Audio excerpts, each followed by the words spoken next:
शिल्पा की डिलीवरी होने वाली थी। उसने अपनी माँ सुमित्रा को गांव से फोन करके बुला लिया था ताकि वो कुछ महीने उसके पास रह सके। अरे पापा जी, इतना सारा सामान ये किस लिए? अरे वो सुमित्रा जी आ रही है ना, तो सोचा खाने पीने की चीजें घर में खत्म हो गई हैं तो ले आऊं। अच्छा, रवि तो ऑफिस में बिजी है तो मैं ही स्टेशन चला जाता हूँ। सुमित्रा जी की ट्रेन आ गई होगी। ये लो, फोन भी आ गया। हेलो। हाँ, सुमित्रा जी, मैं बस स्कूटर स्टार्ट कर रहा हूँ, थोड़ी देर में स्टेशन पहुँच जाऊंगा, ठीक है? हाँ, शिल्पा बेटा, मैं तुम्हारी माता जी को स्टेशन लेने जा रहा हूँ, ठीक है? पापा जी, आप स्कूटर ले जा रहे हो? आपने तो कितने समय से स्कूटर नहीं चलाया। हाँ, वो सोच रहा हूँ कि अब रवि तो ऑफिस में बिजी रहता है और तुम्हें भी घर पर किसी न किसी काम की जरूरत होती है, अब इसलिए मैंने आज सुबह स्कूटर को धो दिया था, अच्छे से साफ कर दिया था। अब मैं फिर से स्कूटर चलाया करूंगा। अच्छा, देर हो रही है, सुमित्रा जी स्टेशन पर इंतजार कर रही होंगी, मैं जल्दी से उन्हें लेकर आता हूँ। मोहनलाल जी सुमित्रा देवी को लेने के लिए स्टेशन चले जाते हैं। कुछ समय बाद वो सुमित्रा देवी को स्टेशन से लेकर आ जाते हैं। स्कूटर पर सुमित्रा देवी को मोहनलाल जी के पीछे बैठा देखकर लोग बातें बनाने लगते हैं। अरे ये मोहनलाल किसे स्कूटर पर पीछे बिठा कर ला रहा है? अरे कितना अजीब लग रहा है भाई। अरे बुड्ढे का जवानी सोच रही है, ये इनकी बहू की माँ है, इनकी समधन है ये है। अच्छा, तभी मैं कहूँ कि कौन है जो स्कूटर पर पीछे बैठी है। और फिर लोग बातें बनाना शुरू हो गए। मोहनलाल जी सुमित्रा देवी की बहुत केयर करते थे और ये केयर लोगों की आंखों में खटकती थी। मोहनलाल और सुमित्रा देवी एक साथ बैठकर लॉन में चाय नाश्ता कर रहे थे। वहाँ से गुजरते हुए आस पड़ोस के लोग फिर से बातें बना रहे थे। तभी रवि अखबार उठाने के लिए गेट पर जाता है और वो पड़ोसियों की बातें सुन लेता है। ये देखा था, ये समधी समधन का प्यार बड़ा गहरा दिखाई दे रहा है। हाँ, देखो तो दोनों एक साथ बैठकर चाय नाश्ता कर रहे हैं और कैसे खिलखिलाकर बातें कर रहे हैं। बताओ, इस उम्र में भी जरा सा किसी का लिहाज नहीं है भाई इनको। रवि चुपचाप अपने कमरे में आ जाता है। अचानक शिल्पा को लेबर पेन शुरू हो जाते हैं और वो बात बीच में ही रह जाती है। सब लोग शिल्पा को लेकर अस्पताल जाते हैं। कुछ घंटों बाद शिल्पा की डिलीवरी होती है और वो एक बेटे को जन्म देती है। घर में बच्चे के आ जाने से सब लोग बहुत खुश थे। अरे नानी को बधाई हो। आप भी तो दादा बन गए, दादाजी को भी बधाई हो। ऐसा है समधन जी, अब तो आपको मेरे साथ नाचना ही होगा, ऐसे नहीं मानूंगा मैं। हमारे घर में इतनी बड़ी खुशी आई है, खूब धूमधाम से बड़ा फंक्शन करेंगे। कुछ दिनों बाद शिल्पा और रवि के बेटे का नामकरण संस्कार था। मोहनलाल जी ने खूब तेज आवाज में म्यूजिक लगाया और सुमित्रा देवी के साथ डांस करने लगे। सब लोग उनके डांस की प्रशंसा तो नहीं कर रहे थे, उल्टा मजाक उड़ा रहे थे। शिल्पा की माँ को तो देखो, बिल्कुल भी शर्म नहीं है, कैसे अपने समधी के साथ हाथों में हाथ डालकर डांस कर रही है। अरे ऐसी औरतों को कोई डर नहीं होता। मोहनलाल जी की भी पत्नी नहीं है और इधर शिल्पा के पिता भी नहीं है। दोनों अच्छा फायदा उठा रहे हैं, मजे ले रहे हैं खूब। हमें क्या, जो मर्जी करें, बदनामी तो इनकी खुद की हो रही है। सारा मोहल्ला बातें बनाता है इनके रिश्ते को लेकर। रवि और शिल्पा दोनों गुस्से से भरे हुए थे।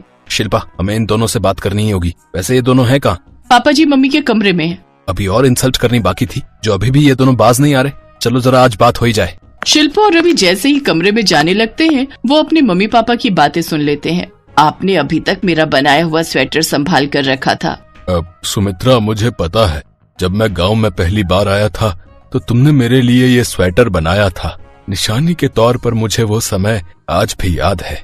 मेरी मास्टर की नियुक्ति हुई थी और मैं कुछ दिन तुम्हारे घर ही ठहरा था, पर समय और हालात ने उस समय हम दोनों को नहीं मिलाया और हमारी शादी अलग अलग जगह हो गई।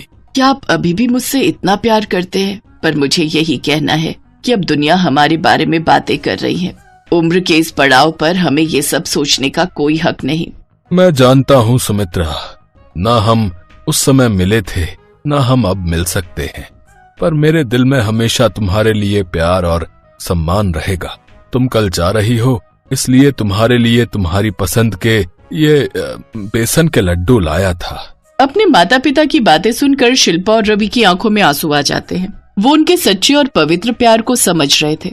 उन्होंने डिसाइड किया कि वो अपने माता पिता को मिलवाएंगे और उन्होंने उन दोनों से इस बारे में बात की। पापा, दुनिया चाहे जो भी कहे, दुनिया का तो काम ही कहना है, पर जब हम दोनों चाहते हैं कि आप दोनों एक दूसरे से शादी कर लो, तो आप प्लीज हमारी बात मानो। हाँ मम्मी, आप दोनों को शादी जरूर करनी चाहिए, क्योंकि लाइफ बार बार नहीं मिलती। रवि और शिल्पा ने बहुत समझदारी से काम लिया और उन दोनों ने मोहनलाल और सुमित्रा की शादी करवा दी। दुनिया तो कहीं से भी नहीं छोड़ती, इसलिए लाइफ हमारी है, हमें अपने दिल की सुननी चाहिए। अपने माता पिता की शादी से रवि और शिल्पा दोनों बहुत खुश थे।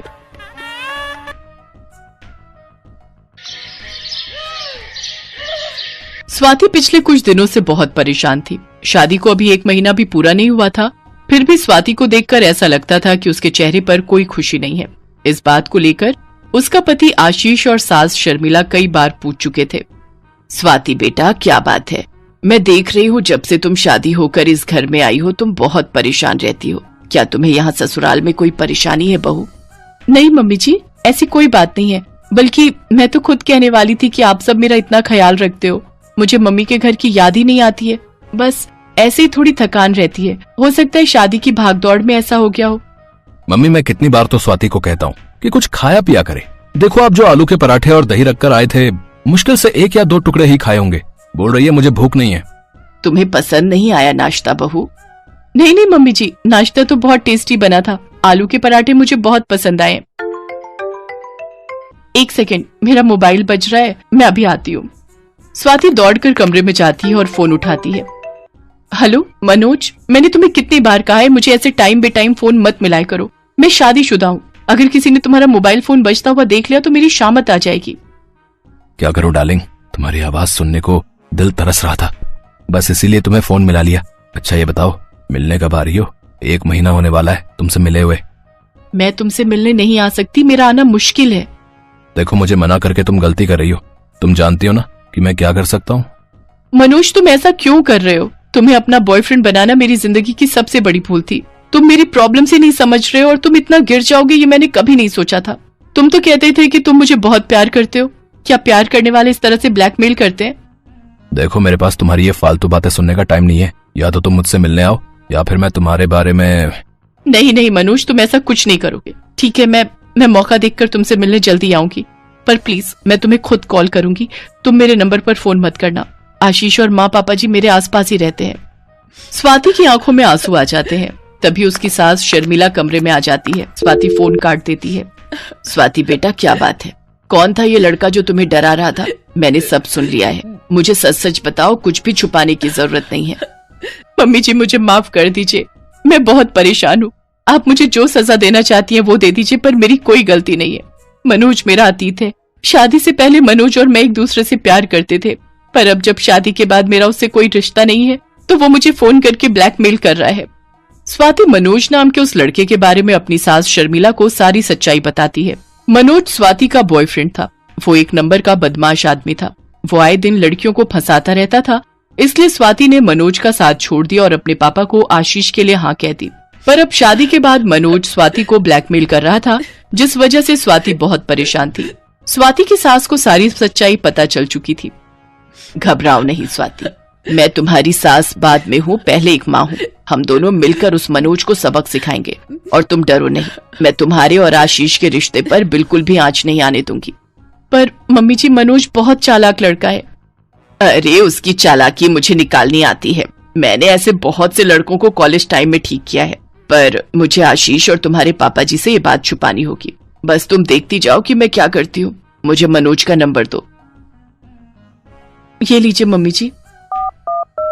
घंटी जा रही है, उठा लिया। हेलो, अगर मैंने सही नंबर मिलाया है तो क्या आप मनोज बोल रहे हैं? हाँ, नंबर तो आपने बिल्कुल सही मिलाया है। मैं मनोज बोल रहा हूँ, पर आप कौन?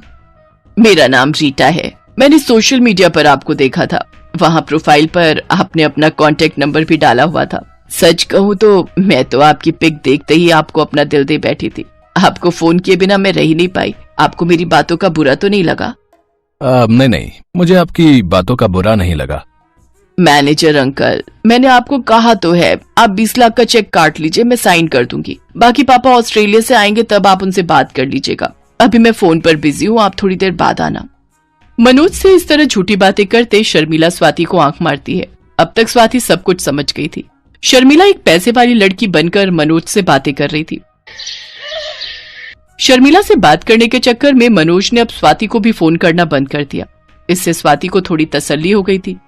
डार्लिंग, हम कब तक फोन पर बातें करते रहेंगे? एक बार तो मिलने आ जाओ। अब तो मैं तुम्हारा बॉयफ्रेंड बन चुका हूँ, मैं तुम्हें देखना चाहता हूँ। ओ बेबी, मैं भी तुमसे मिलने के लिए बहुत तड़प रही हूँ, पर क्या करूँ, पापा भी ऑस्ट्रेलिया से आए नहीं है। यहाँ ऑफिस में बहुत काम है, करोड़ों की डील फाइनल करनी है आज मुझे। अच्छा ठीक है, मैं तुमसे कल शाम को 6 बजे मिलती हूँ। एक काम करती हूँ, मैं तुम्हारे घर आ जाऊंगी, वो ठीक रहेगा? हाँ बिल्कुल, मैं तुम्हें अभी अपने घर का एड्रेस भेजता हूँ। मैं तुम्हारा बेसब्री से इंतजार करूंगा जाने मन। मनोज पूरी तरह से शर्मिला के जाल में फंस चुका था। अपनी सास की ऐसी एक्टिंग देखकर स्वाति भी हैरान थी। स्वाति बेटा, अब एक आखिरी दाव और खेलना है। कल तुम ठीक 5:30 बजे मनोज के घर पहुंच जाना और उसके बाद मैं तुम्हें सब समझा देती हूँ तुम्हें क्या करना है। मम्मी जी, आज के जमाने में कौन सास अपनी बहू की ऐसे मदद करती है? आप मेरे लिए जो कर रहे हो ये कोई भी नहीं करता। स्वाति बेटा, मैं जानती हूँ कि तुम गलत नहीं हो, इसलिए मैं तुम्हारी मदद कर रही हूँ। मैं नहीं चाहती कि मनोज के कारण तुम्हारी बदनामी हो। तुम मेरी बेटी हो और बेटी के लिए मां नहीं करेगी तो और कौन करेगा। स्वाति की आंखों में आंसू आ जाते हैं और वो अपनी सास के गले लग जाती है। अगले दिन स्वाति 5:30 बजे मनोज के घर पहुंच जाती है, पर मनोज शर्मिला यानी रीटा के आने का वेट कर रहा था। स्वाति, मेरी एक फ्रेंड आने वाली है, मैं नहीं चाहता कि वो तुम्हें यहाँ देखे। प्लीज यहाँ से चली जाओ। अरे, तुम ही तो मुझे कहते थे मिल लो, आ जाओ, उदास हो रहा हूँ। अब मैं आ गई हूँ तो मुझे जाने के लिए कह रहे हो? ऐसे थोड़ी होता है। अब मैं आई हूँ तो आराम से बैठूंगी। मैं भी तो देखूं तुम्हारी नई गर्लफ्रेंड कौन है। साफ साफ बोलो तुम्हें क्या चाहिए और यहाँ से चली जाओ। तुम मेरी सारी फोटोज वीडियोस अपने फोन से डिलीट कर दो, मैं यहाँ से चली जाऊंगी। ठीक है, मैं सब कुछ डिलीट कर रहा हूँ, फिर तुम एक सेकंड भी यहाँ नहीं रुकोगी। ये देखो, मैंने सब कुछ डिलीट कर दिया, अब यहाँ से जाओ। हाँ जा रही हूँ, परेशान मत हो। मनोज अपने फोन से स्वाति के सारे पुराने फोटोज और वीडियो सब कुछ डिलीट कर देता है। स्वाति चैन की सांस लेती है और वहाँ से घर आ जाती है। उधर मनोज परेशान हो रहा होता है और वो बार बार शर्मिला के नंबर पर फोन करता है, पर शर्मिला पहले ही अपना फोन स्विच ऑफ कर चुकी थी। मनोज बहुत देर तक शर्मिला के नंबर पर फोन करता है पर स्विच ऑफ आता है। अगले दिन शर्मिला अपने मोबाइल का नंबर बंद कर देती है और एक नया नंबर ले लेती है। मनोज को पता ही नहीं चलता कि शर्मिला ही रीटा थी। वो तो रीटा को फोन मिलाने की कोशिश कर रहा था, पर उसे क्या पता था कि रीटा नाम की कोई लड़की थी ही नहीं। वो अपना सर पीट लेता है क्योंकि अब तो स्वाति के भी सारे फोटोज और वीडियोस डिलीट कर चुका था। अब उसके पास स्वाति को भी ब्लैकमेल करने के लिए कुछ नहीं बचा था जिससे वो स्वाति को तंग कर सके। अरे क्या बात है शर्मिला, आज तुम दोनों सास बहू बड़ी खुश दिखाई दे रही हो। हाँ पापा, मैं भी यही देख रहा हूँ। दोनों इतनी देर से हंस हंस कर बातें कर रही हैं, पर बात क्या है ये नहीं बता रही। अरे बोल तो दिया, हम सास बहू के बीच की बात है, तुम दोनों आदमी नहीं समझोगे, क्यों बहू?